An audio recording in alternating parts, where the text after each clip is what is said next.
The LD at School team is very pleased to welcome our guest speaker, Candide Dovey, whose presentation this afternoon is entitled Supporting Students from the Ground Up, Universal Design to Support Students with Learning Disabilities in the Inclusive Classroom. The Ministry of Education has provided funding for the production of this webinar. Please note that the views expressed in this webinar are the views of the presenter and do not necessarily reflect those of the Ministry of Education, nor the Learning Disabilities Association of Ontario. We will also be tweeting throughout the webinar, so if you would like to participate, you can send us a tweet by using our handle @LDAtSchool or the hashtag LDWebinar. That takes care of housekeeping for this afternoon, so let's get started.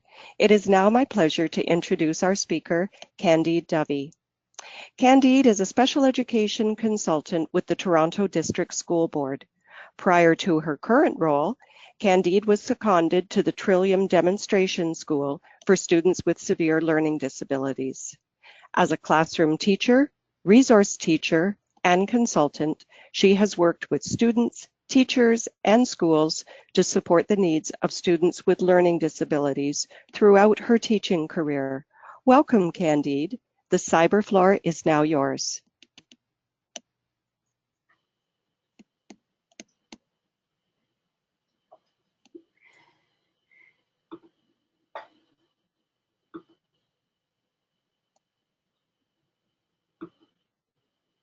Thank you, Cindy.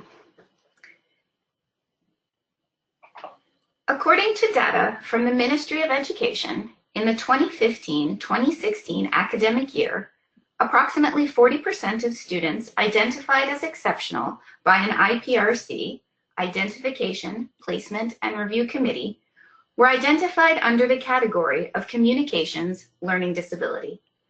These numbers do not include the large number of students who have not been formally identified and who are also receiving special education support.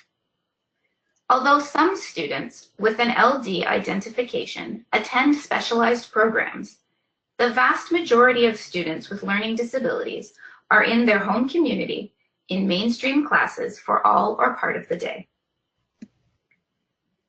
Although diversity in our classrooms is not new, teachers faced with meeting the wide range of learning needs of their students can feel overwhelmed and frustrated by the challenge.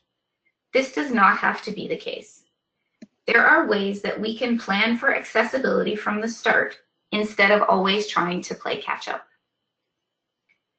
Universal Design for Learning, or UDL, is a powerful yet simple approach that allows educators and schools to be proactive about building on student strengths and meeting student needs.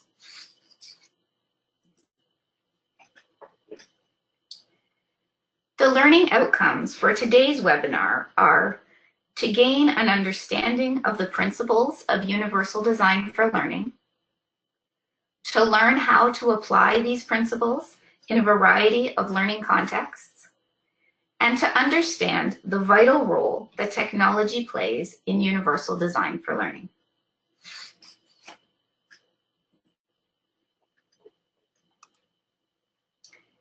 Teaching diverse learners. As classroom teachers, we want to be able to engage and inspire all learners to do their best. This can be a daunting task in a class with a wide range of abilities, interests, and backgrounds. How do we reach all students?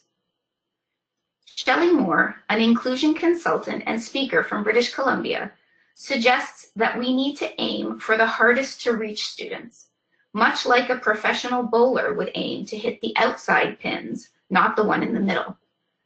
Moore states that if we reach those students on the margins, the ones who require the greatest support, it will benefit all students.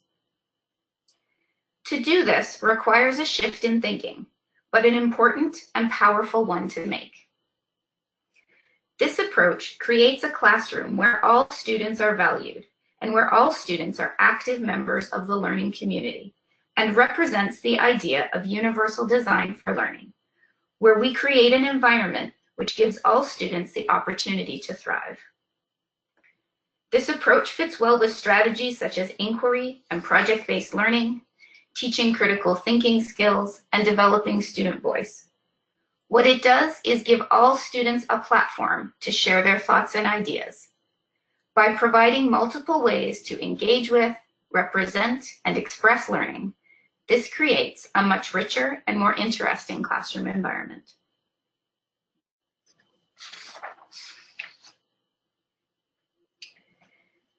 An important consideration in all aspects of learning is viewing students through an asset lens.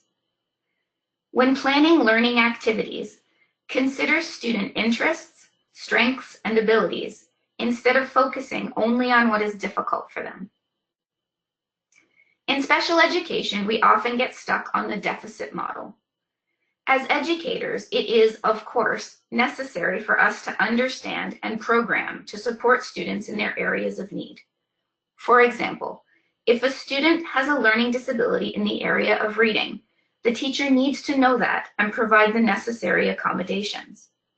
Once we have provided the necessary accommodations, however, we then need to move away from the focus on deficits.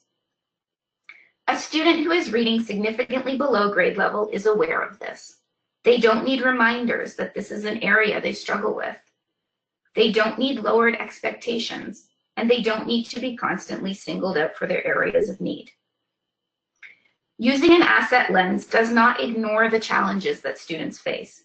What it does is allow teachers and classmates to see beyond the challenges to the whole, amazing, interesting student and their interests, strengths, and abilities. Experienced teachers know that students will reach the bar you set for them. So why not set the bar high for all students and provide the support and teaching required for everyone to reach it? This is where universal design for learning becomes a vital part of your educational toolkit.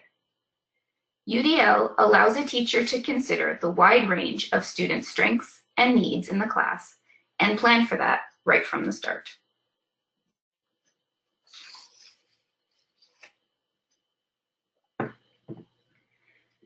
Universal Design for Learning was developed by researchers at CAST, the Center for Applied Special Technology. Their goal was to improve education through the use of flexible methods and materials, and based on insights gained through scientific research and knowledge of how we learn.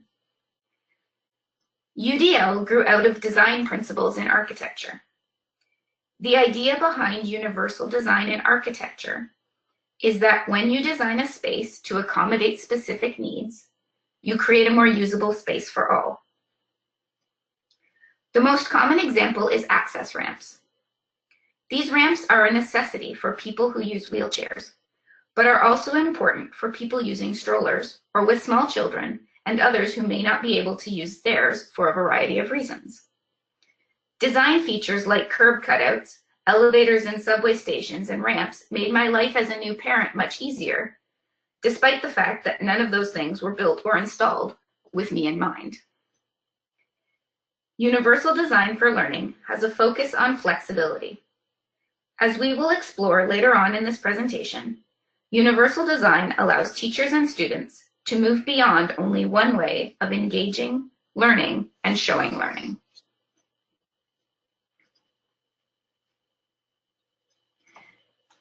Above all else, the goal of universal design for learning is to create an environment where all students can become expert learners who participate actively in meaningful, engaging, challenging classroom learning opportunities. Universal design for learning consists of 3 principles: multiple means of engagement, multiple means of representation, and multiple means of action and expression. These can be used as a tool to design engaging and relevant learning experiences for all students. UDL is student-centered. It starts with an understanding of student needs and creates a safe, engaging learning experience for all students and enhances opportunities for participation and inclusion. UDL aims to minimize barriers and maximize learning. One way to think about this is to consider where the challenge might lie for a student in a given learning experience. The challenge should be in the learning experience, not in accessing information or sharing their knowledge. An example of this might be a student for whom working memory is an area of need. The teacher may have designed an interactive, dynamic math activity, but if the student is spending all of their time trying to remember the new information from the lesson, or even just the instructions, they are not able to access the real learning.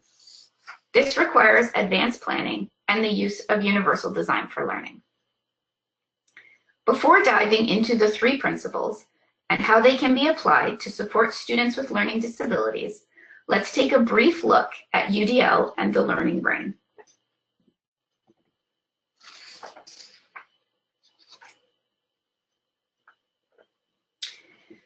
Universal design for learning has always been based on neuroscience.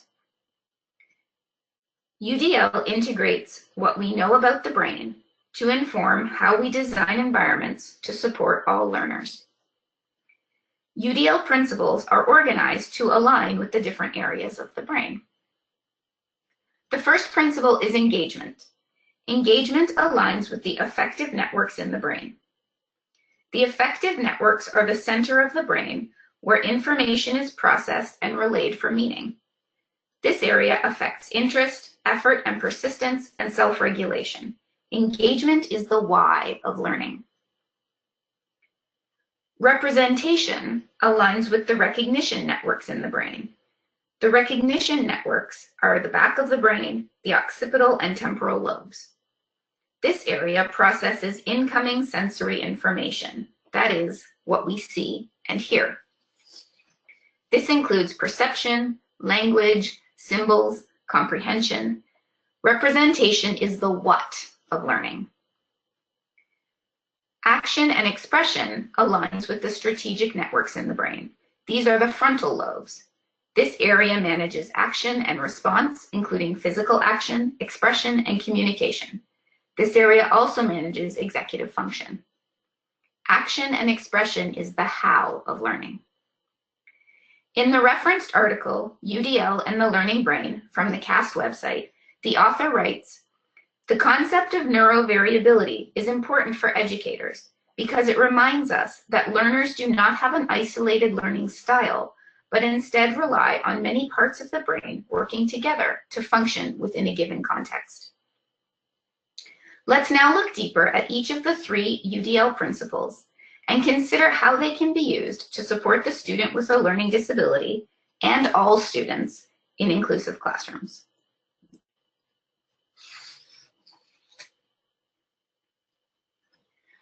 The first principle of UDL that we will examine is engagement. Engagement focuses on the why of learning. When considering engagement, educators should provide a variety of ways to focus and engage students, to stimulate interest, to activate prior knowledge, generate questions, sustain student effort, clarify learning goals and success criteria, and increase self-regulation skills. Effective engagement aims to develop students who are purposeful and motivated to learn.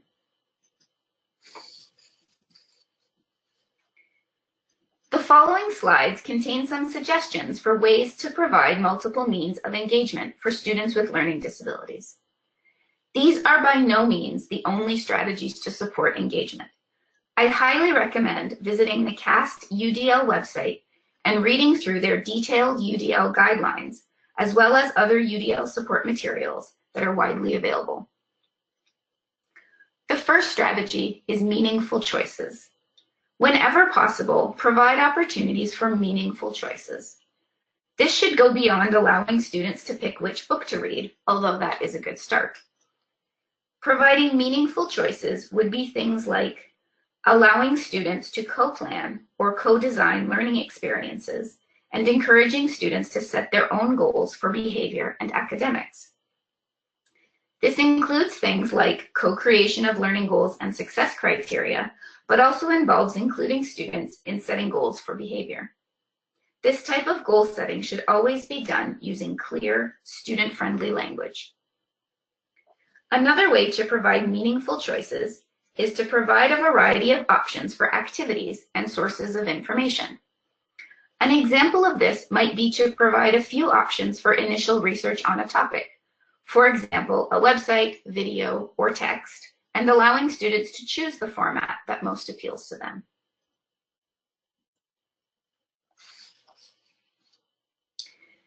Before I proceed with the next two strategies, a note about explicit teaching of skills and other supports.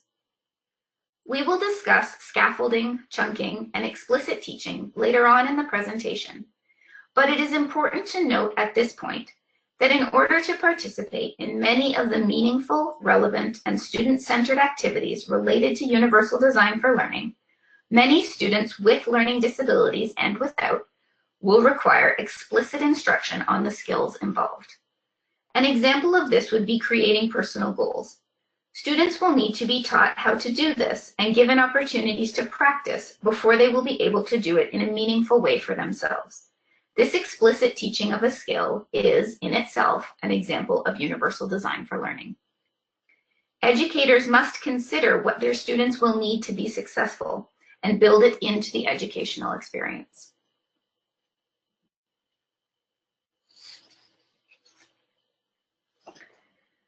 Another way to provide multiple opportunities for engagement is to ensure that learning experiences are relevant and meaningful. When planning an activity, educators should consider students' backgrounds, interests, and lived experiences. Consider what is relevant to your students. Many areas of the curriculum are flexible enough to adapt to student interest. An example might be using a variety of statistics sources in a math probability activity. Some students may be interested in sports statistics, others in music, population, or weather. Another way to provide relevant learning experiences is to create opportunities for real-life implications of tasks. Project-based learning supports this type of activity. Instead of solving a made-up problem, have students find a real one and work to develop solutions. Remember that many students, including but not limited to those with learning disabilities, will require explicit instruction in group work, research, and other skills associated with inquiry and project-based learning.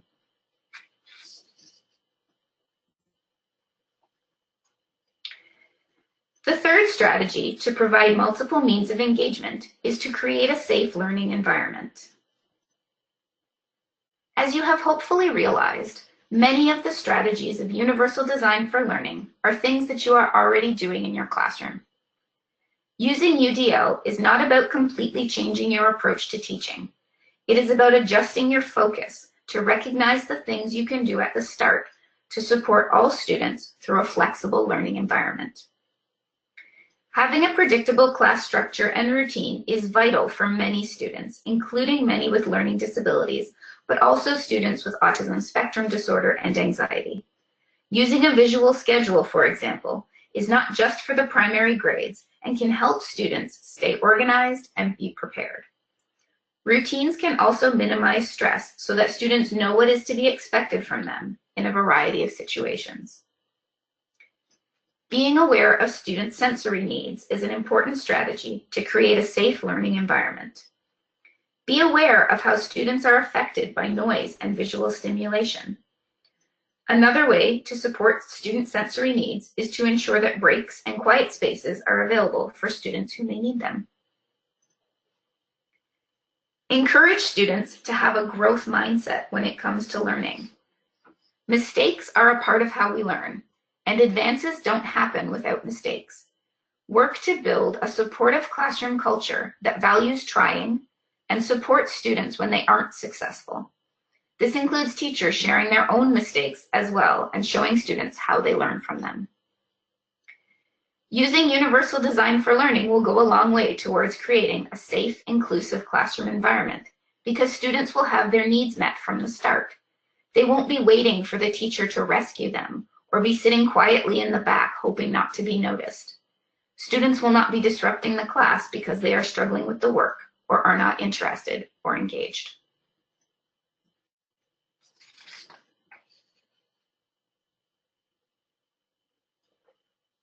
To go into a bit more detail, I'll provide some examples of how you might use universal design for learning in planning for engagement in a science lesson. We'll use a grade 3 science expectation, assess ways in which plants have an impact on society and the environment, and ways in which human activity has an impact on plants and plant habitats. In order to engage students and sustain interest, the teacher may want to use a variety of techniques. The teacher might show a video clip about plants. The class might discuss information about plants in the school neighborhood, followed by a nature walk or scavenger hunt. The class could examine photos of various plants or read a story or picture book that includes plant life. In order to maintain a safe and accepting space in the classroom, the teacher must ensure that any texts are also either read aloud or available with text-to-speech options. Some other ways to plan for engagement might be to have a plant expert come and visit and speak to the class. The class can generate inquiry questions about plants and create a wonder wall. For student research, a site such as Britannica Online could be used. This site has research articles available at 3 different reading levels and built-in text-to-speech and images. So much of what we are doing in Universal Design for Learning are things that teachers are already doing. The point is to plan to do it from the start and to make mindful decisions about how to best support learners.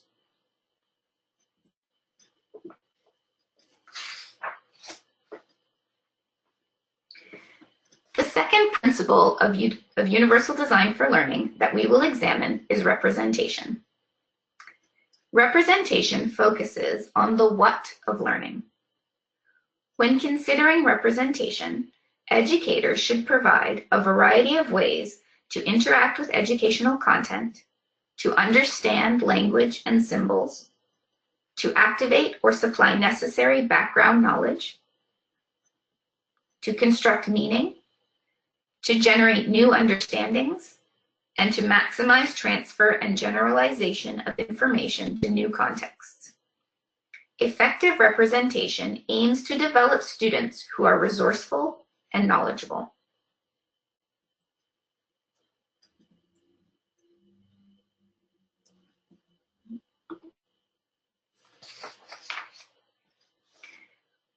One strategy to support multiple means of representation is the use of multiple modalities. In the learning environment, it is important to provide alternatives for auditory and visual information, such as using multiple forms of media, having speech-to-text and text-to-speech options available, using visuals to support instructions and other information, using hands-on learning supports, and reading aloud to the class. For all learners, we should present information in a variety of formats.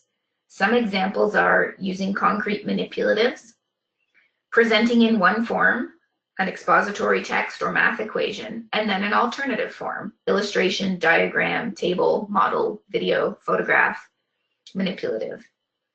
Using digital materials that are customizable and flexible.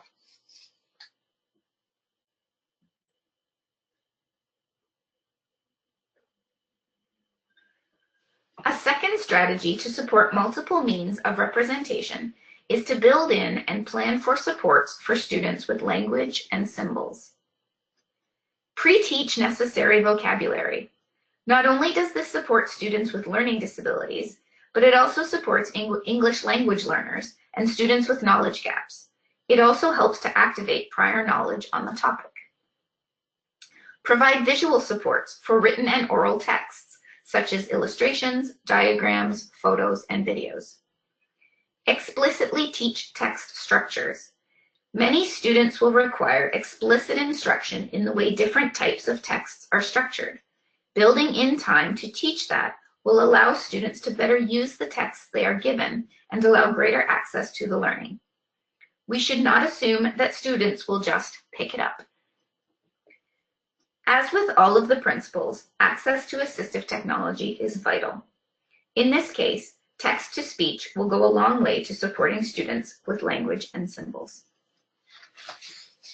Also, consider the use of audiobooks to support comprehension. Having a voice actor read a text is still much more pleasant than digitized text-to-speech, despite advances in that technology.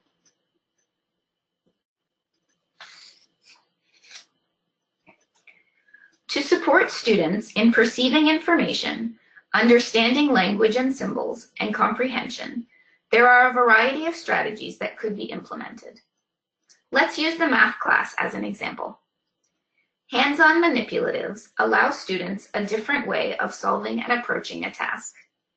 An interactive whiteboard can be used to present information in a variety of formats: audio, visual, text. It can also be used to support visual understanding of a math task. Virtual manipulatives are also available and can be used on an interactive whiteboard. Online resources, such as those available for smartboards and Promethean boards, can support math learning. Provide students with opportunities for paired and leveled work in the math classroom. Create a safe space and welcome opportunities to discuss and share ideas. There are a multitude of ways to share information in a math lesson.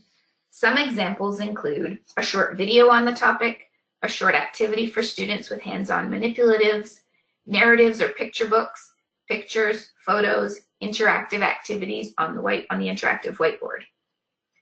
Pre-teach, review, and ensure that students understand all mathematical symbols and vocabulary used in the lesson. Consider color coding. Reduce the clutter on any handouts or visuals being used. Focus on the quality of work, not quantity. Build in extra time from the start rather than having to find it later. Allow for verbal explanations of problem solving. Have math word walls with visuals in your classroom. Provide scaffolding for working through math activities.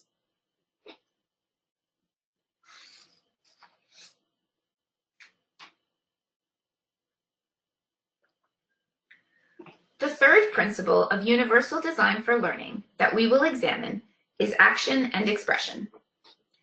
Action and expression focuses on the how of learning. When considering action and expression, educators should provide a variety of ways to interact with materials and tools, to share learning, to use assistive technology, to communicate, to set goals, to monitor progress, and manage information and resources.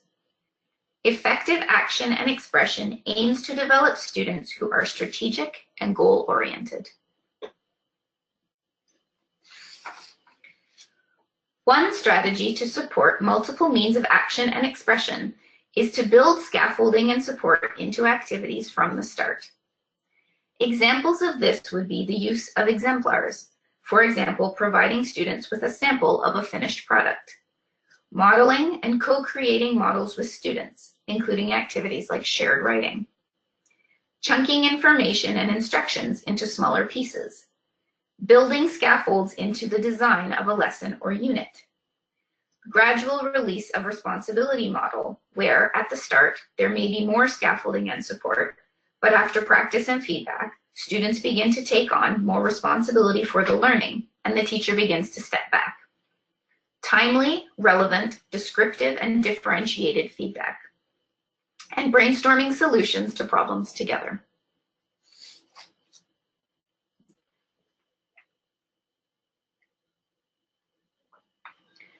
The second strategy that can be used to support multiple means of action and expression is the explicit modeling, teaching, and practicing of executive function skills.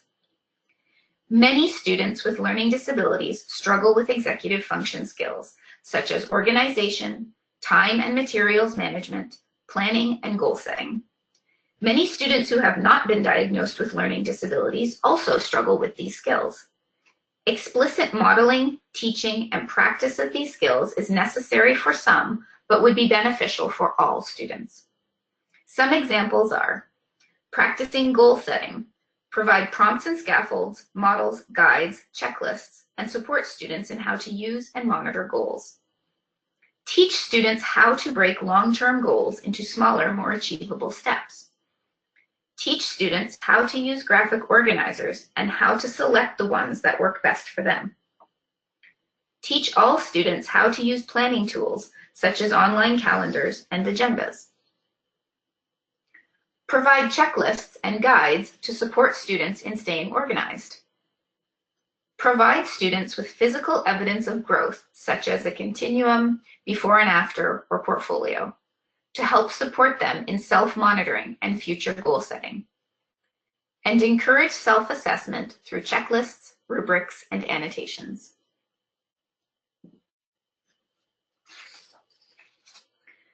Another strategy that can support multiple means of action and expression is the use of multiple media. It is important to provide materials with which all learners can interact. Consider alternative means for response, selection, and composition. Support students in how to use assistive technology tools, which we will come back to in the next slide.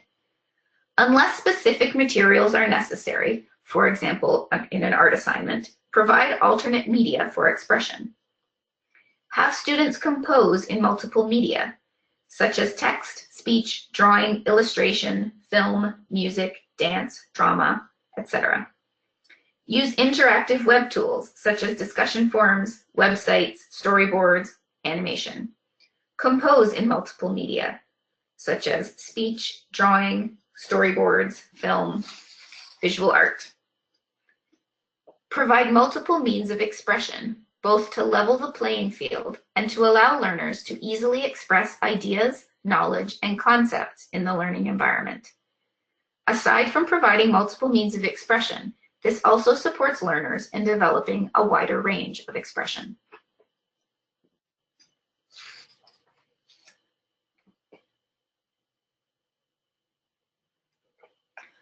The next strategy is the use of assistive technology. Assistive technology should be integrated seamlessly into the classroom environment. The use of technology should be proactively planned for as part of the teaching and learning process.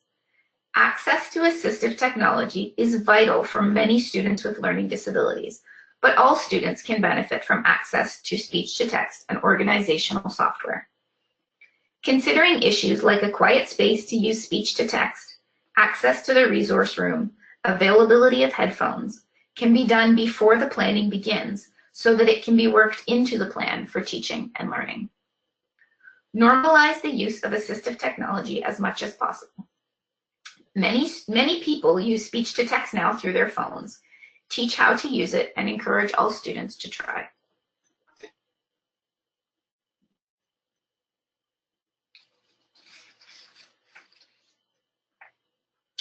Let's look at an example of how we might use universal design for learning to provide multiple means of action and expression in a writing task. Our first featured strategy is to build in scaffolding and support from the start. This is essential for many students with writing tasks. It is important to explicitly show students how to break a large task into more manageable pieces, chunk the assignment into sections, set the timeline, and show students how they might break the task up. Consider checklists and check-ins at each stage of the writing process. Assess the process of writing, not just the finished product. Not only does this support students throughout the process, it meets curriculum expectations and provides you with far more assessment data to inform instruction and evaluation. Let's break down some ways to build in support at each of the stages of writing.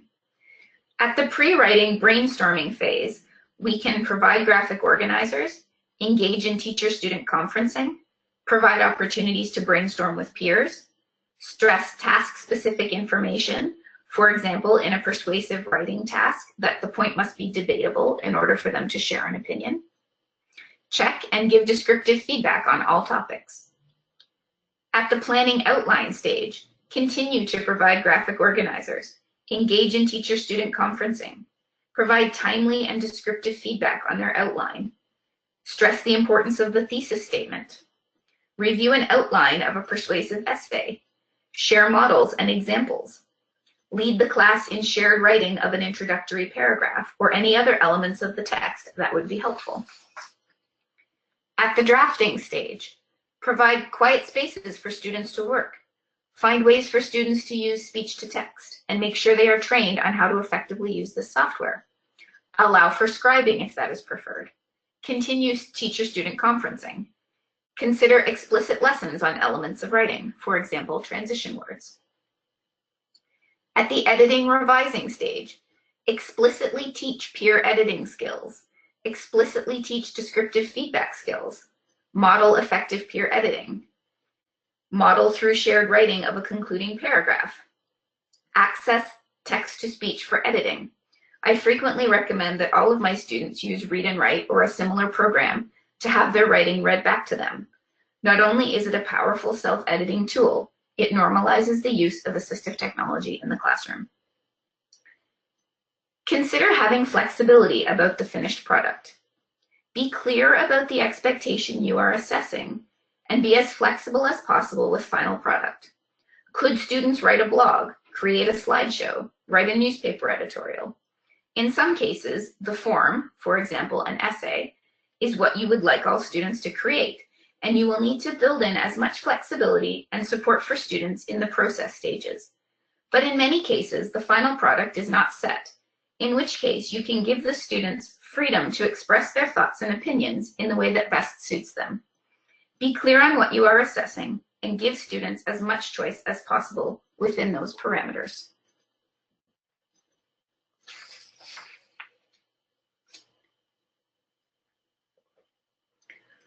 Why is universal design for learning so important? All students deserve to feel welcome at school. As outlined in the Ontario Human Rights Commission's policy on accessible education for students with disabilities, ensuring integration and full participation means designing the education system for inclusiveness. Universal design for learning has been identified in both this document and the Ontario Ministry of Education's Learning for All, as well as by the United Nations Committee on the Rights of Persons with Disabilities, as a way to remove barriers to student learning right from the start. The use of universal design for learning, including the effective use of technology, is a vital and important way to value diversity and to build inclusive classrooms.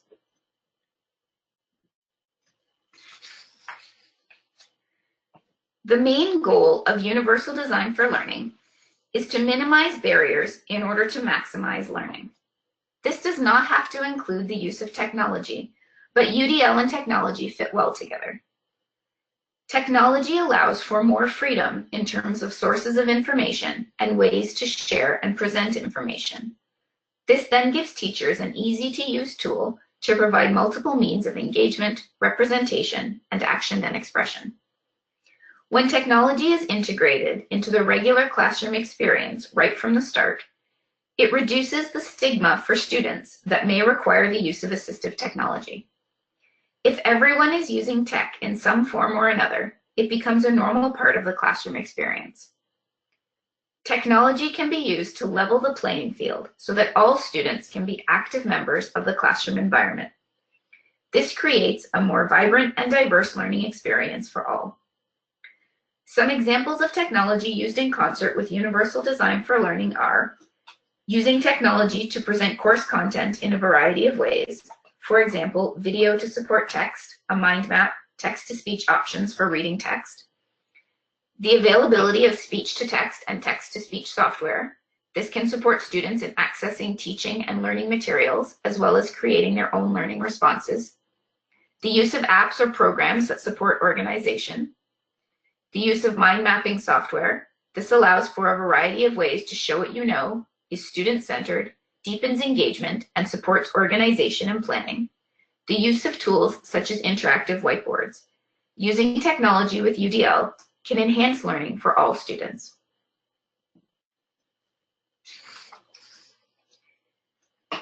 Now that we've looked at what universal design for learning is, some examples, why it is so important, and how it works with technology, you may be asking, how do I do this? I hope that as we went through the strategies associated with universal design for learning, you were able to identify some of the excellent work you are already doing in your classrooms. The goal of this presentation is not to overwhelm you with new things to try, but rather to point out how you are already using aspects of UDL and encourage you to build on those already existing elements. The first step in this process would be to get educated about the students in your class. Read through their OSRs and any reports or relevant information. Do some work with your students to find out how they learn best. Ask them what works for them. Create a class profile noting student interests, strengths, areas for growth, and short-term and long-term goals. Collaborate with students to co-create goals for learning and behavior. Consider the space in your classroom.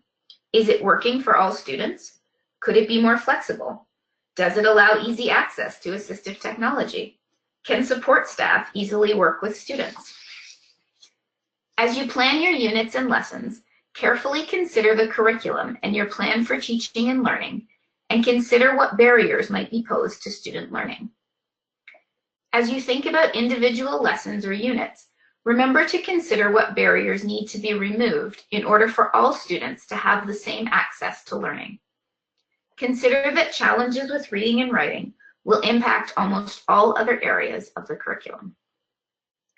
If we take the time to set our students up for success and allow them to show all that they know, our classrooms will be more vibrant and exciting places.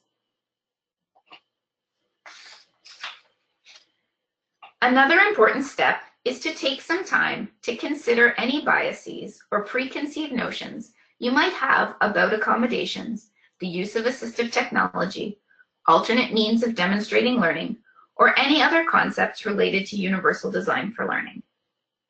As educators, we need to provide the best environment for each student to learn.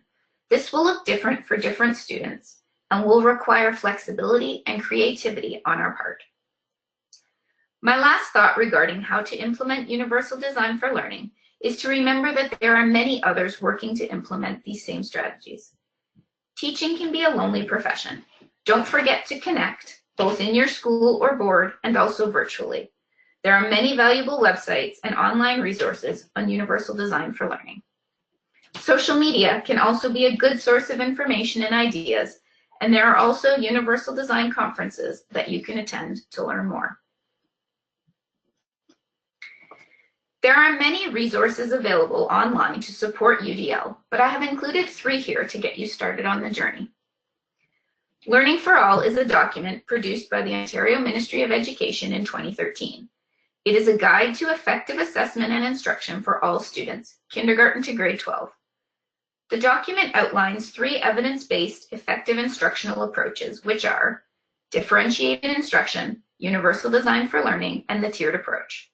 The section on UDL gives a nice overview with examples. This document also contains information about and samples of class and student profiles. The entire CAST UDL website is very useful.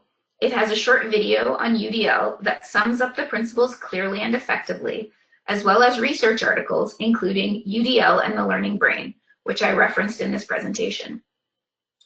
The UDL guidelines are a great tool to support you in using universal design for learning. They break the 3 principles down into detailed strategies with links to the available research. There is so much information here that it can be almost overwhelming. But if you are looking to get a detailed overview or to explore one principle in more detail, the guidelines are a great place to start.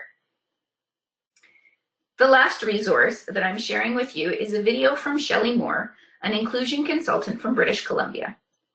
In this video, created as part of the Social Sciences and Humanities Research Council Storytellers Challenge, Moore uses the analogy of bowling to explain how in order to reach all students, we need to aim for those on the edges, the hardest ones to reach. It is a powerful video that I encourage you to share.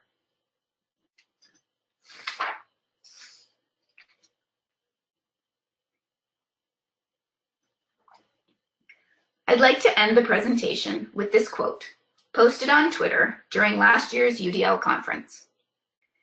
The idea that ability leads to opportunity needs to be reversed. Give people opportunities and it will lead to ability.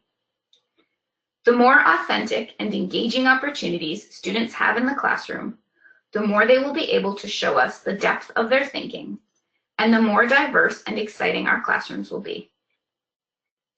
Universal design for learning provides students with opportunities to engage with their learning, to understand and make connections, and to show what they know. Thank you.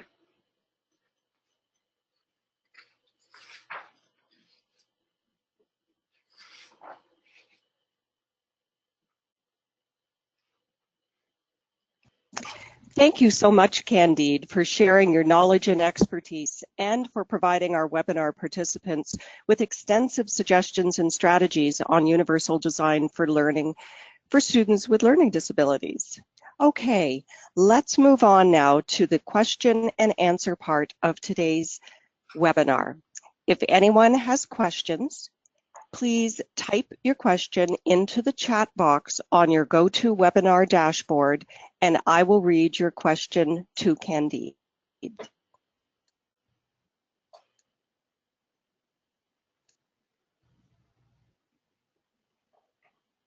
Okay, I have a first question here for you.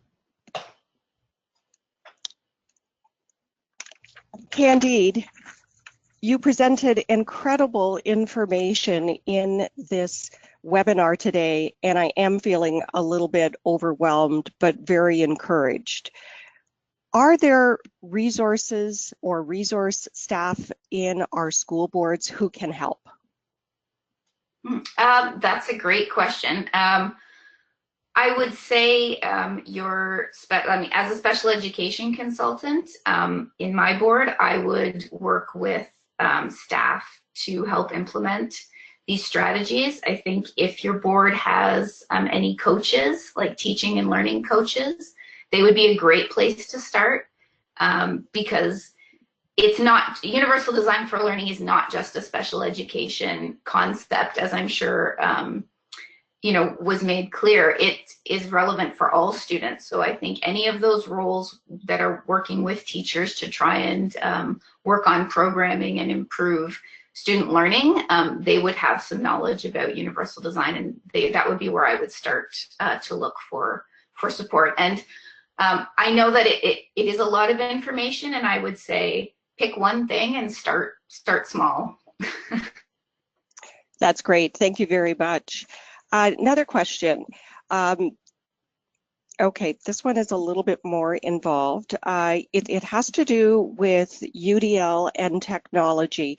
You mentioned in your presentation that if all students are using technology in the classroom, it reduces the stigma for the students who actually need it. How would you go about encouraging a student who has to use specialized technology to use it if he or she does not see peers using the same technology?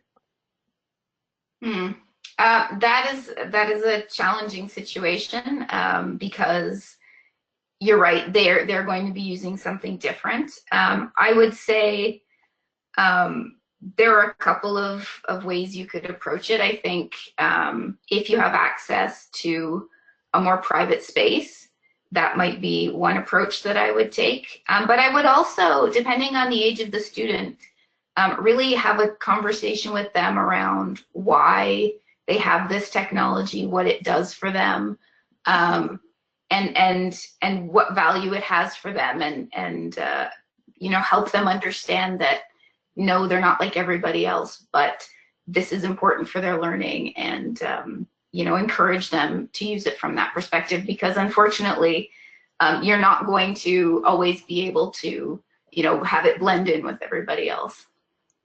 Great, thank you. Next question. This individual would like to receive more ideas or strategies for helping students who have processing and working memory challenges. Could you suggest a resource? I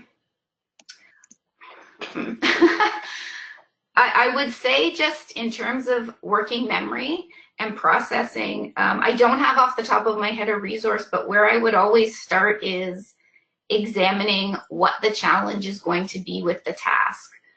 So if the challenge is going to be with the memory piece, then we would want to provide the student with visuals, with a word bank, with the formulas for math, with whatever they need to take away that piece, because we don't want that to be the cognitive load. We don't want them to be struggling to remember. We want them to be working hard on the actual learning. So I would say that's where I would focus on, is like examining a task and asking myself, a student with a processing challenge or with a working memory challenge, where's where's the challenge going to be for them and how can I alleviate that? Right. Okay. Next, well, this is first a comment and then a request for information. Thanks for an awesome presentation. You mentioned a resource which presents science info at 3 different reading levels. Would you please remind us what that resource was again? Yes, it's called Britannica Online. And I know my school board has a subscription to it through the virtual library, so I imagine other boards do as well. And what's really nice about it is the layout stays more or less the same. So, you know, if a student is scanning around the room, it's not really obvious who's reading which reading level. And it's the same information, whatever they're researching, but they have 3 different reading levels. So I would check out with your board the virtual library if they have a subscription. Okay, thank you. Next question. In your presentation, you talked about actively involving your students in the learning and the assessment process. I'm wondering, do you talk to your students about universal design for learning? Do they understand about UDL? That's a good question. I don't know that I've ever put it into words like that with my students, to be honest. I certainly would talk to my students about how they learn and you know, help them understand. I'm really a believer in students understanding their own learning profile. But no, I haven't. I don't think I've ever really talked about the design of my lesson or my program from that perspective with them. It's an interesting idea, though. Mm-hmm. Well, and it might depend on the age grade level of your students as well and their ability to conceptualize. Yeah, and I think it would actually be interesting to ask them, you know, how they would design a lesson from a universal design standpoint. I think that would be really informative. I actually think it would be too. Okay, there's a comment here that has come in saying that Britannica is OSA PAC funded, so yes, all boards in Ontario have access. Thank you, Chad. Perfect. Okay. Next question. Thank you for the presentation. Thinking of resources, have you encountered any Canadian-based resources that are similar to newsela.com? And Newsela also has the leveled reading. I don't know, I haven't encountered a Canadian one. I have looked around through the library resources, and Britannica and that Newsela one are the only 2 that I know of that have the leveled reading. And I don't think either of them are Canadian content or Canadian source. Okay, thank you.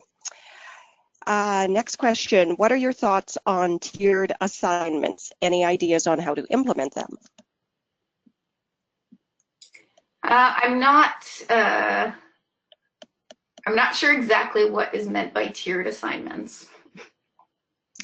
I'm not sure either. The person who posed the question, if there's time, perhaps she could expand a little bit on that. But what I will mention, okay, actually, thank you. She has typed in a little bit more information. Differentiated levels, for example, for students identified as gifted. So looking for, I think it's really important, it's always important to kind of know what it is, like what expectation from the curriculum, you know, what's your big idea, what are you looking at? And from there, then it's a bit easier to kind of level or differentiate the work. That's kind of where I always come from. Yeah, I don't have a resource off the top of my head for leveled assignments, but I would say I always start with the big idea and kind of work from there. Okay, thank you. We do have a webinar participant who has provided some additional information saying this isn't leveled reading, but CBC Kids News has news stories at differentiated reading levels. Another resource to look at would be What in the World, but it's subscription based. Yes. What in the World does have 2 levels, I believe. Yeah. Okay. All right. Well, we are actually going to be moving on now because that is all the time that we have for our questions today. But I do want to make mention of the fact that if anybody has any additional questions that they didn't have an opportunity to ask, you can send the questions either by email, info@ld@school.ca, or using our hashtag on Twitter, LDWebinar, and we will ensure that your questions get answered. Please mark your calendars for the next LD at School webinar on Tuesday, May 7. Richard Parker will be presenting Math and LDs using assistive technology and project-based learning to support all students. Directly after today's webinar, you will receive an electronic link to register for this upcoming webinar. Please also mark your calendar and save the date to join us at LD at School's 6th Annual Educators Institute, which will be held on August 20th and 21st in Mississauga. Information on the program, registration, and hotel accommodation will be available on the LD at School website later in April. On behalf of the LD at School team, I would once again like to thank Candide for her presentation, and thank you to all of our participants for joining us. Please remember that we will be sending out presentation slides and a short survey following today's webinar. The feedback we receive through this survey provides us with important information for producing future webinars. And as a reminder, we will be sending out a link to this recorded webinar in approximately 3 weeks. Thank you again for participating, and enjoy the rest of your day.